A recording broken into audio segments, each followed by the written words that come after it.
Welcome to Book Doll Night Season 2. Each week, Jess, Katie, and Maggie launch into new worlds, discover amazing characters, and bring you the best bookish discussions under the stars.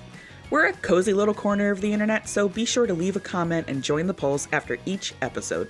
And don't forget to hit subscribe so you never miss a chapter. Alright, my little Libranauts, grab a seat, grab a book, and join us as we explore some new pages.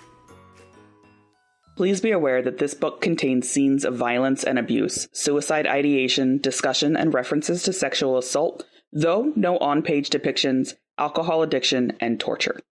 This book is not historical fantasy or alternate history, but a futuristic story set in an entirely different world, inspired by cultural elements from across Chinese history, and featuring historical figures reimagined in vastly different life circumstances.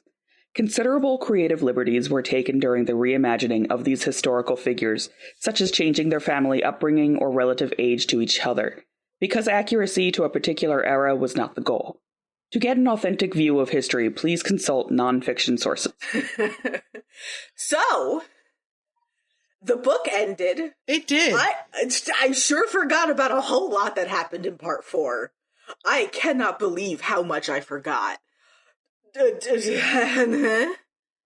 There was quite a lot at the end. Quite a lot. So much at the end. To the point where I was like, there's only 40 pages left. How much have I really truly forgotten? I know it continues on for a little bit, but then I turn the page and I see Xiran in cow onesie, and I'm like, you're just doing this to hate me, because their author photo is them in a cow onesie, and it just it feels like a slap to the face. Like, haha, I am so whimsical. I just tore out your heart and dropped the biggest bombshell, which has been just so okay.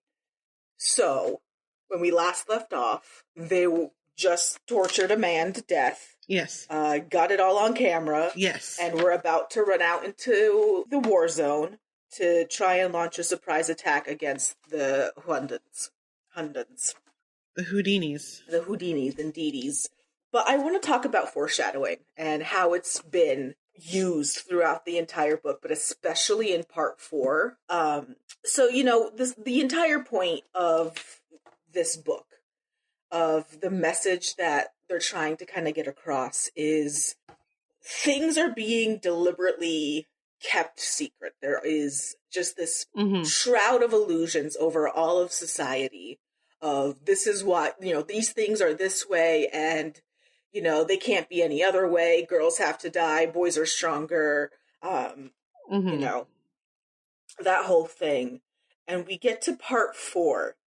And they're running through the wilds, the basically no man's land, sort of torn up wild lands, uninhabitable. And the entire time Zeishan's like, something's wrong. This doesn't feel right. There's something wrong. Like hairs on the back of her neck kind of feeling this entire time. Right, because I think you just said it's torn up, but when they get there, it's not torn up. Yeah. They get past the initial bits of dried up wasteland, and suddenly there's trees that are over 200 years old. They're centuries old. And then they come across nomads who are like, come cure the emperor, because the emperor and his yellow dragon, the chrysalis that he was famous for piloting, is buried around here. Sleeping, waiting for a cure for flowerpox, the disease that was slowly killing him in his time, which the pilots all carry like an antiviral because it is still an issue. They just have booster shots now. And the entire time we get this notion of they are disturbing the earth. We get a lot of visual of giant chrysalis feet billowing up dust, crunching into the earth, toppling trees. It's quiet until they get there.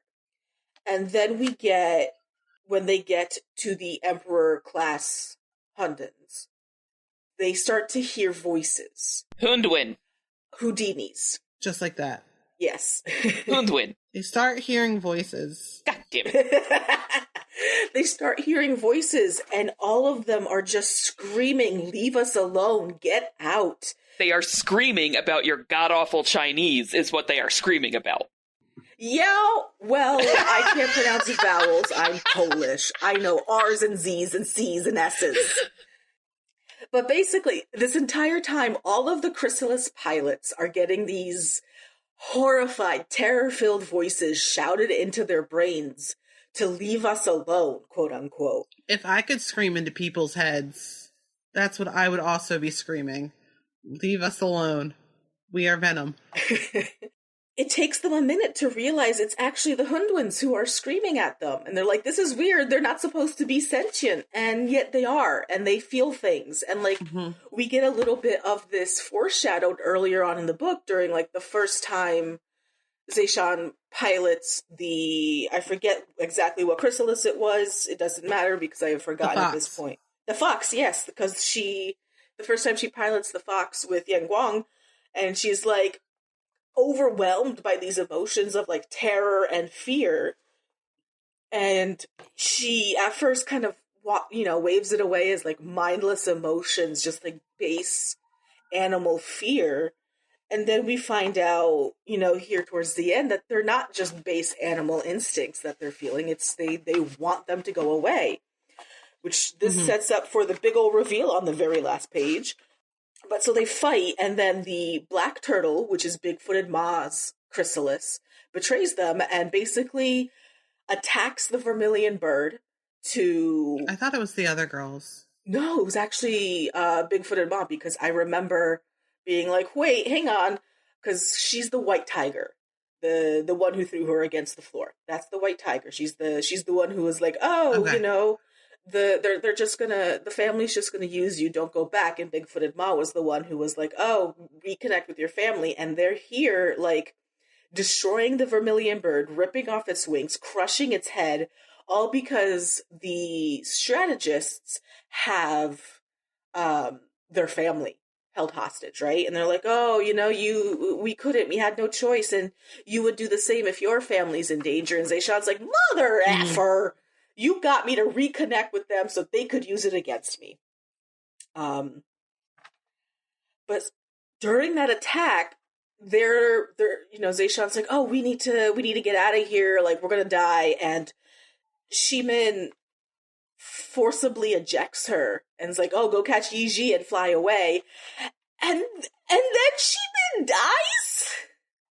Zeshan's basically getting updates on her Apple Watch of Ximin's heart rate. He's at like 300 something, and then it starts ticking down: 200, 120, 93, 42, 0. And like, I can't believe I forgot he dies. And I'm just sitting here in the last 20 pages, and I'm just like, don't bury the queers. And thankfully, that doesn't stay true for long, kind of. Yeah, you're led to believe that he does. You're led to, yeah. Oh, man, the way that Xiran writes her grief and her emotion in that final, like, in those moments immediately following his death, where she is going through this visceral reaction, and she is burning, and she feels so small because she's no longer in a chrysalis, and everything in a chrysalis looks tiny comparatively, right? And now that she's human-sized again, everything else is so much bigger, and she feels like she's drowning. Yeah. And she comes up with this plan where she remembers the fact that the nomads are around, and that means that Xinjiang, the emperor who froze himself, who pulled a Walt Disney, and it buried himself in a volcano in his dragon, is nearby. And she's just like, all right, let me go, carjack a chrysalis, and hopefully that thing is strong enough to kill everybody. I mean, why wouldn't it be? It's a freaking dragon. It is. And then shenanigans happen. She meets a neat elderly woman who's, broad-shouldered and big-footed and badass, because we love badass old ladies. genuinely, that was not said sarcastically. I realized with my timbre it could have been misconstrued as sarcastic, but I am 100% down for badass old ladies and stories. You know what? I really want a story centered around an old lady kicking butt. I really do. Hell yeah. Someone write that book. Eventually, she gets control of the yellow dragon. She manages to get the emperor to wake back up, and they're basically just going batshit on the battlefield. They're destroying things with ease. The yellow dragon can basically slurp up other Hundans and attach their spirit metal to its own body, making it ever growing and ever, never stopping. And it's the only chrysalis that can do that. And basically just, the emperor is super OP and has all the powers. He's the avatar. And then they fly back to Chang'an and they basically take over the city. They destroy, all the sages, and things happen that that just kind of feels like the through line for me in these last couple of chapters. Is things happen, I'm shocked and so excited that we finish and we can move on to the next one. But essentially, the emperor's like, oh, so you want to take over the world. Cool, I'm in. Let's go murder everybody. Yeah, and Zhao Zhao's like, yes, I do want to take over the world with the other third. My boyfriends, please. The second third of my triangle. Yeah. So let's do this. We need a third person now because we lost our third person. So you're it. And then this little tiny 4-page epilogue comes in with a baseball bat and smashes all of our expectations at the drop of a hat. Yeah. Like, it is literally in my book just over 2 pages, because it's half a page and half a page at one end and the other, and then one full page in the middle. It is 2 pages of them killing their families. Smash your expensive china of expectations. Yeah, they're killing families, they're killing fathers, there's patricide, they're saying, ooh, the cabin in the mountains, let's go rule the world. And then they go back for Ximen's body, and they don't find him. They go back for Ximen's body, and it's not there. And they get there, and the white tiger's like, they took him. They just came down from the sky and just beamed him up, Scotty. And Zhao Zhao is justifiably like, what the hell do you mean they took him? And apparently the gods came down and just kind of swooped him up. And bopped him on the head. Bopped him on the head, basically. At the last moment, Yiji's trying to call her and be like, it's all a lie. It's not real. It's not ours. We find out at the literal last page that the humans are not native to this planet. This is not fantasy Earth. This is some other completely different planet out in the universe. Humans have colonized it, as they are wont to do, and genocided the Hundwans. So, Yeah. And then she gets a letter from God saying, work with us just like the sages did, and we'll give you back your boyfriend. And she gets a shot of Ximen in essentially a cryo chamber with half of his body missing, so you can see his exposed ribs and heart and lungs beating. That's how it ends. I did not get that half his body was missing, but I also was reading it plagued. So, not everything clicked. That's fair. No, but yeah. I read one chapter and I was like, this doesn't make sense. I'm going to bed. And then I just continued on. It says, a dim video feed of a cylindrical tank filled with bubbly fluid. Something's in it, attached to the top by a jungle of tubes and wires. Something with a head, a heavy black oxygen mask, and a bare, broken rib cage that exposes a slow-beating heart and sluggishly breathing lungs. She says a white noise goes through her brain, and, I feel that. Because I'm sitting there like, what do you mean? Mm-hmm. What do you mean, Xiran, that this is all she sees, and the gods are just basically like, haha, deal with us, or we'll kill him. Don't do anything to liberate the native species of this planet. And I am just so excited to move on to the next one. I have been waiting for this for like 5 years. Because I read this back during the pandemic. I read this in 2021 when it first came out. All I remember is getting to the end of the book and literally doing that one gif from Avatar of Zuko, in the library with the big old scroll, looking under it like, is that it? Where's the rest of it? Because, okay, I think I got all of my emotions out. That's not true. That's not true. It's not true. I'm sorry for lying, everyone. God, I'm going to be so emotional. But, I'm really excited to see how it develops, right? We get to jump into the next book immediately, and I'm so grateful for that. Because we now get to see this world through a clear lens for the first time in 400 pages. Yeah. Because all of the illusions have been swept away. We get all of these truths revealed at the very end. We have whole new stakes now. Are the gods really gods, Are they just scientists doing an experiment in the stratosphere, pretending to be gods? And you see Yiza start to kind of turn and become someone like his father.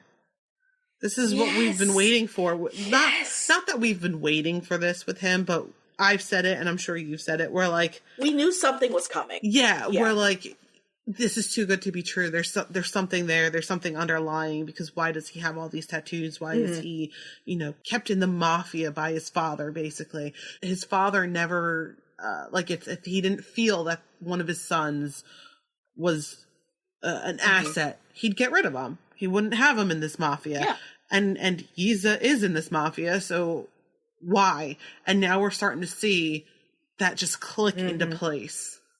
That was such a good emotional payoff, because we've built up to there's something secret about Yiji that we don't know.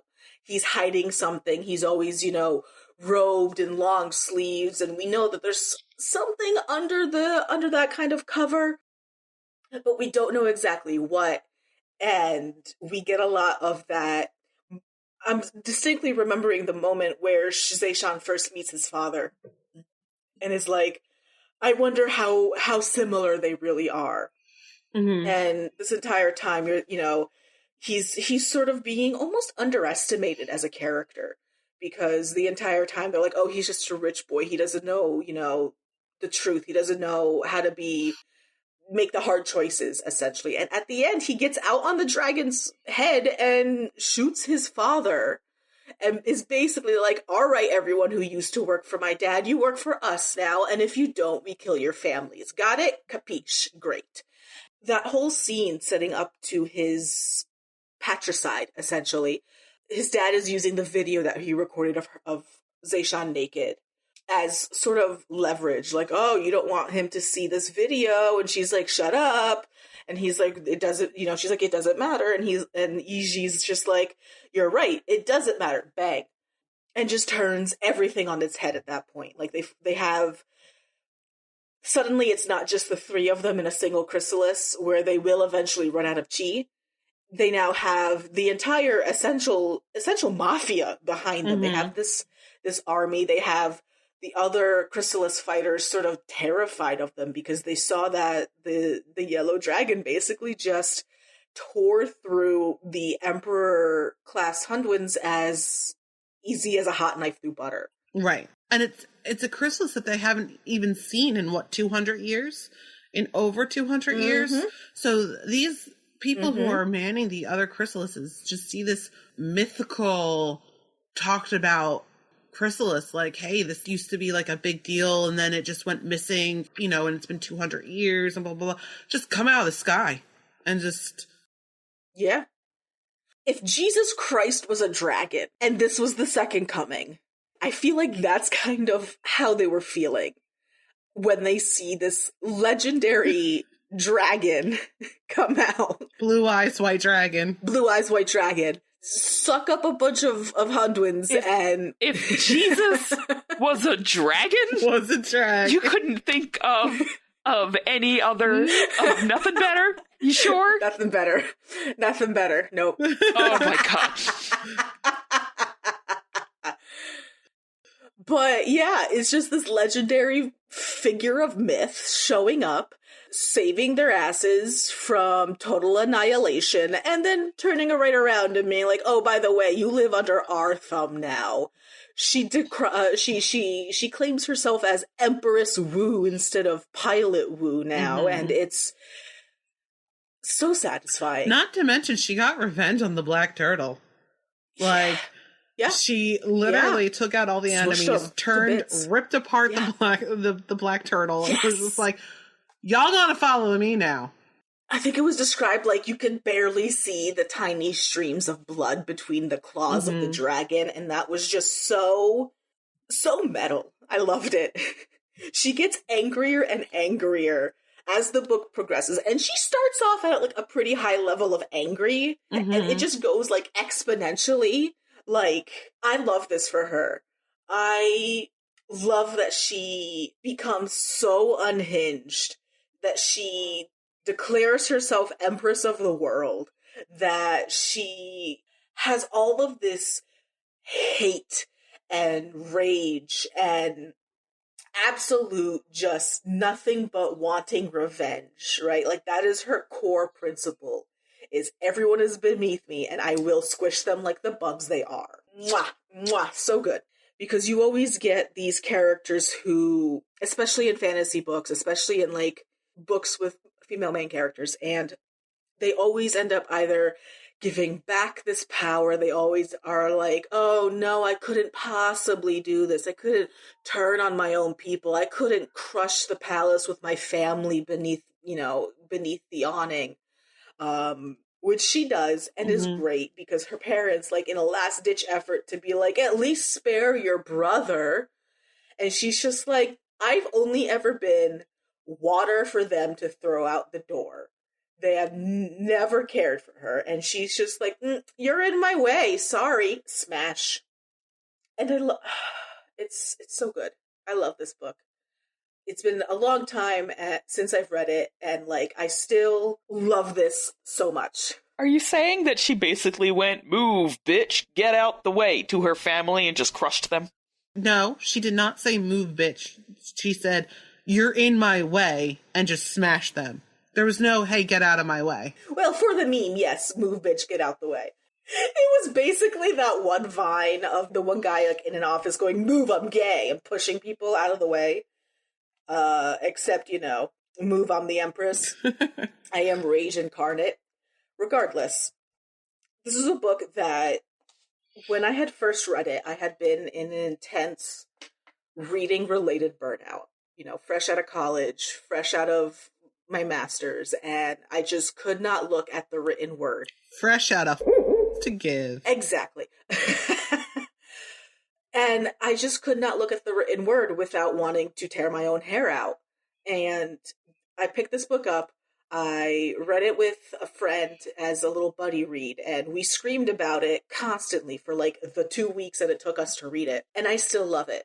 Like, this is a book that lives in my brain rent-free forever, and I love it. So that's it. I love it. It fixed my reading slump then, and it fixes my reading slump now, and everyone needs to experience the unhinged rage of Wu Zishan. In your opinion.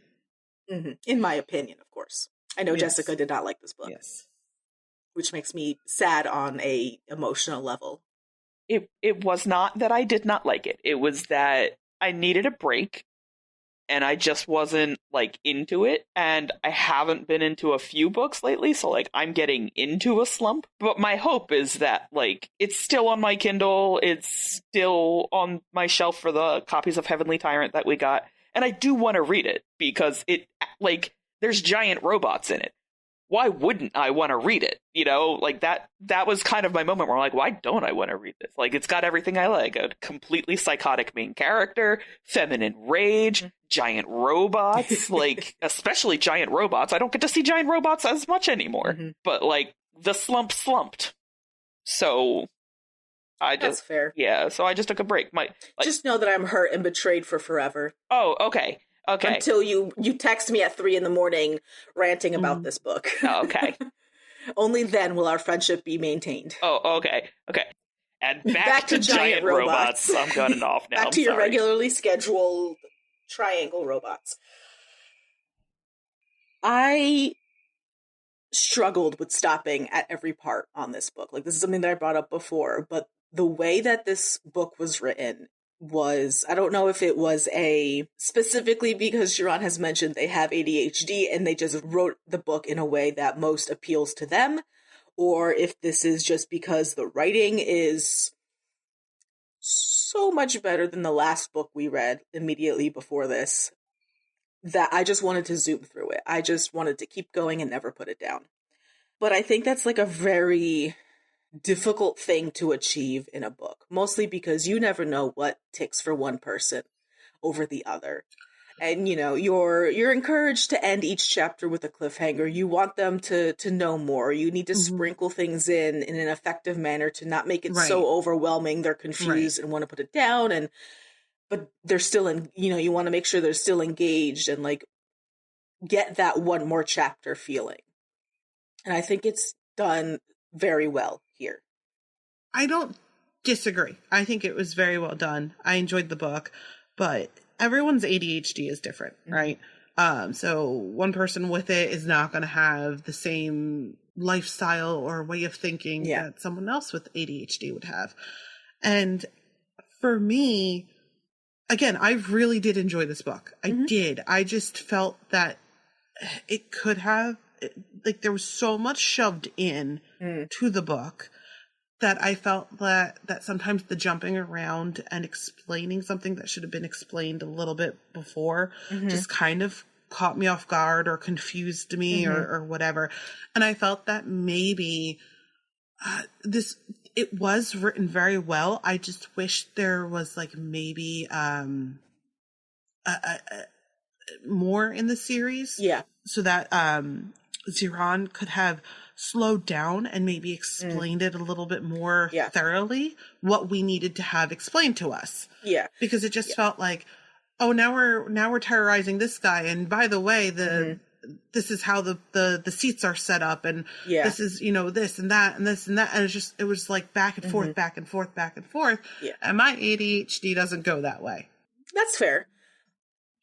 That, I think, is very much, and this is something actually that Xiran has mentioned before, has talked about on their TikTok, but the acknowledgments of this book specifically say that the first iteration of the book that they had given to their agent was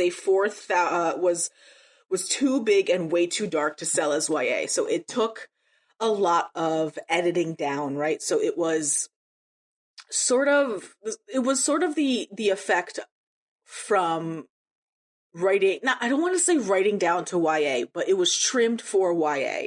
And I think it suffered for the reasons you mentioned. Yeah, and that's what also I was thinking about while I was rating the book on Goodreads, and I was saying how, like, this should have been maybe a longer series, so that way they could have written everything that they wanted to write in the length that was appropriate. And then I was thinking, but what would that look like? Because there is just so much with the world building. There's so much with the chrysalises. There's so much with the way that it's set up and the culture and everything. You can't just focus on one thing without focusing on the other. And so I get that. And I see, like, if this was written to be much, much bigger and then edited down, I can see why I felt that there was just so much kind of crammed into like a short, I don't want to say a short book because it's not a short book, but shorter than intended. Into a smaller box, yeah. Yeah, which is great news because book 2 is much thicker. And by much, I mean like a solid good chunk. It looks like, what is it? 600 pages? 500 something pages? Oh boy. So it's got like an extra 150 pages in here. And I'm really hoping we get more of the world, more of a chance to explore the things that kind of had to get glossed over in the first book. Like, I am just so excited to find out about the Heavenly Court and the gods, how the humans came to be here, and what changed to where their entire understanding of their own culture has been flipped because they've been thinking, oh, we are the native residents. Oh, we have had generations upon generations here, but that's not actually true. And how that's going to affect them moving forward. And especially, I'm so excited to see more of Zeshan's, like, unhinged rage, and what exactly she's going to do to get her triangle back in order. And also, I'm very excited for the pegging scene. That's going to be, yeah, I'm excited. I just wonder if this is going to go from a triangle to a quad angle with the Emperor now involved. So actually, as far as I remember, this is not an enemies to lovers book because there's never any love between them. He somehow gets involved. Not enemies to lovers, Xiran has mentioned very often on their TikTok. Nothing but hate. It's just hate hooting. Just bringing extra people into the relationship. Yeah, you go from the strongest shape to the weakest shape. So, like, We're gonna go from a triangle to an octagon. Is the dragon the other part of that cage match? That shape? Like, what are we counting for the octagon? Who knows who else they're gonna bring in? Okay, like, you know what? That's fair. They could meet a nomad on the way and just be like, "Hey, you." It's the grandma. It's the silver-haired, broad-backed, badass grandma that they're pulling in. Yep, she's the one doing the pegging. Hell yeah. I do want to see more of her in sort of like a mentorship kind of way. Maybe like not adopting, but like taking Zeshan under her wing after everything has happened and it's just like, come live free with me in the woods. It'll be great. No men to speak of. I'm excited. Free love. It's a nudist colony. What are you thinking going into the next book? I don't have a single thought in my head, and that's not true, because I always have a single thought in my head, at least. I don't really have any thoughts, like, that I want to see going into this book. It's not like I'm just like, hey, this is what I think is going to happen, because the ending of the first book, I think, was so jammed-packed, and I don't want to say it was like a shortcoming, but I felt like it just, there was so much going on, just jammed into the very, very end. And so I don't know where we're going, and I don't even want to make a prediction because anything could happen, like anything at all, with how the first book ended. I don't know, maybe Wu Zeshan becoming friends with, the one girl from the White Tiger, maybe them getting along a little bit better. Maybe that girl figuring out that, the way that everything is set up has to stop. I just don't know. It's hard. It's hard to tell. Yeah, I would really like to see their friendship kind of a little bit more. I say friendship. They have a tense sort of relationship. They have promised not to kill each other while they're in the same room, and that's about as good as I think it was going to get. But I would like to see that kind of turn into more of like an actual friendship, because we don't get to see Zeshan really interact with any of the other concubine pilots. Like, they're kind of just said as, oh, they're there, and we don't get any kind of interaction except for these two, which is understandable. It's a 400-page book, and like, we can't have so many things all at once when there's already so much jam-packed onto the pages. But I would like to see that. I think that would be really interesting, especially because a lot of the interactions we see of Zeshan with other people are men and men in power, which is, I guess, why I'm very eager for seeing the nomad grandma again. Because I'd like to see what that kind of influence has on Zeshan as a character. How that'll change her from having to not having any kind of trust or bond with any other, woman in her life, being so betrayed and hurt by her mother and her grandmother. So I'm really interested to see that juxtaposition for sure. And also, I'm so excited to see her kill people again. Like, this is gonna be a fun read, I think, and I'm very excited to start this. Yeah, like you said, I think that female friendship, like females that she can trust, might help her fight even harder for what she wants, or have them fight for what they want. So yeah, absolutely. I think that is definitely one thing I'd like to see as well. I'm also excited to see them topple governments and do just like a lot of good coups. And is it really a coup if it's just a dragon that's stepping on all of the government buildings? Jesus dragon. Jesus dragon. There it is. There's your catchy ending. That's a wrap on this episode of Booked All Night. We'd love for you to be a part of the conversation, so don't forget to rate the show, drop a comment, and share your thoughts in the episode poll. And remember, subscribing means you'll never miss an episode or interview as we launch into more amazing stories together. Booked All Night is produced by Rob Cook and his cats. So when you share your favorite episode, be sure to tag us at Booked All Night Pod on Threads, Instagram, and Facebook, and say hi to our guy in the sound booth. For more information, like reading schedules and dates on our upcoming interviews, check out the link in the show notes. That's link.bio/bookedallnight.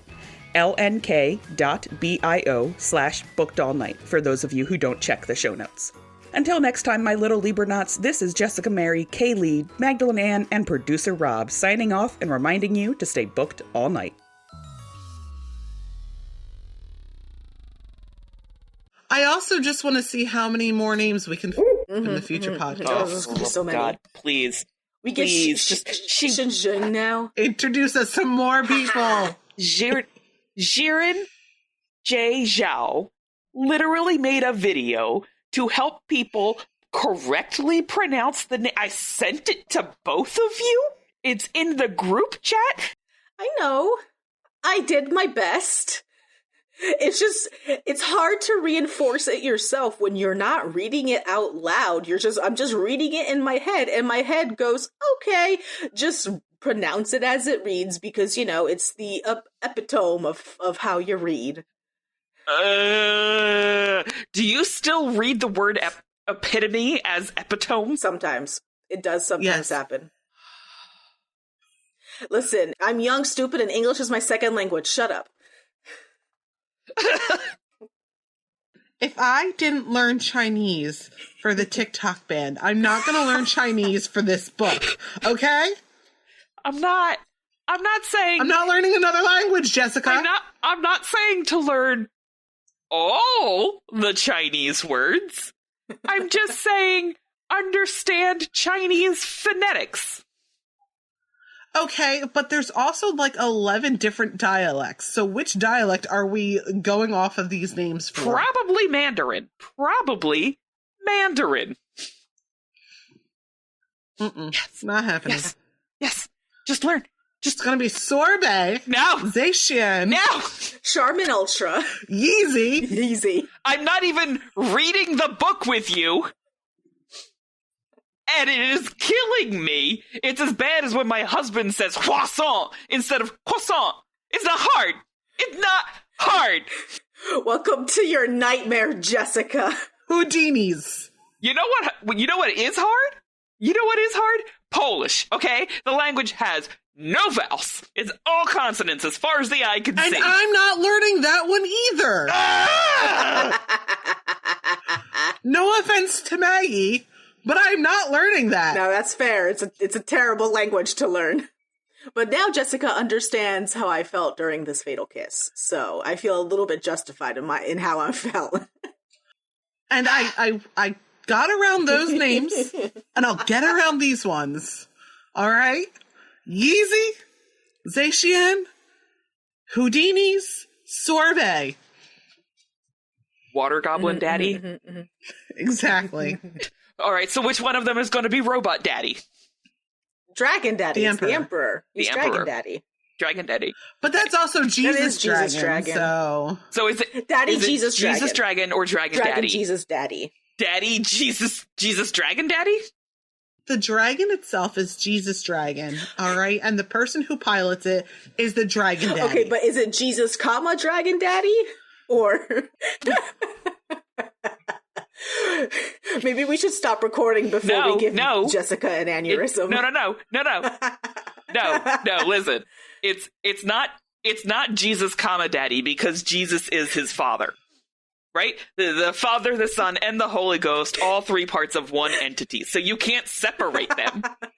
That's a separate triangle. That's a different triangle. That's a separate Listen, triangle. I would have 100% gone to church if the Holy Trinity was a dragon, Jesus, and his daddy. Like, I would have a completely different relationship with the church.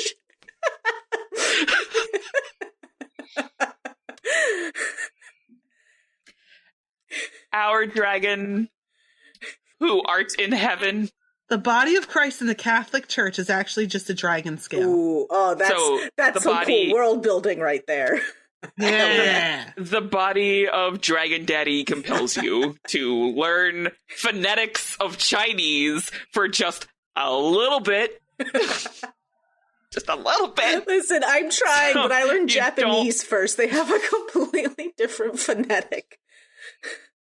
Yes, but I made you pronunciate. I put them in the chat and before. I said it to you. I read them. Okay, hold on, Jess. Hold on. Okay. And as 90% of Christians actually believe that Jesus is a white dude in the middle of a desert, okay? Oh, no. Oh, God, where is this going? Okay. Yes, all right. I'm going to be one of those 80% and just say I'm not learning this new religion, this new language or whatever. And I'm just going to interpret this book the way that I interpret it to align with the way that I want to live my life in the name of Jesus Daddy. If anybody ever wonders about why the millennials ever pronounced Hermione as Hermione, it's because of the 80% of Christians, apparently, who don't want to accept anything. Listen to the Booked All Night podcast. Come for the book, stay for the theological memes. Stay for the books, stay for Jess's aneurysm. Stay for Jesus Dragon. Jesus Dragon Daddy. Jesus Daddy Dragon? Daddy. Dragon Jesus Daddy. Daddy Dragon Jesus? Crystal Dragon Jesus. Perfect. Amazing.